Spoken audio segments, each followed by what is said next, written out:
حکیم بطلیموس یونانی مفکر، فلسفی اور سائنسدان، یونانی شہر ہری میں پیدا ہوا اور اسکندریہ میں درس دیتا رہا۔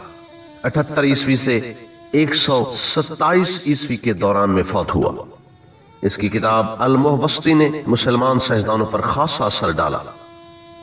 علم حیات کے ضمن میں سارٹن کے بقول اس کتاب کو سب سے پہلے سہل طبری نے عربی میں ترجمہ کیا اور حواشی لکھے۔ اس کے علاوہ علم نجوم، دمدار ستاروں، زائچوں، کرۂ فلکی کے 360 درجوں، جغرافی، موسیقی، مناظر اور قیمتی پتھروں پر اس کی تقریباً تمام کتابوں کا عربی زبان میں ترجمہ ہوا اور پھر انہی سے لاطینی اور دیگر زبانوں میں تراجم ہوئے۔ کتاب شاہکار اسلامی انسائیکلوپیڈیا، صفحہ 380۔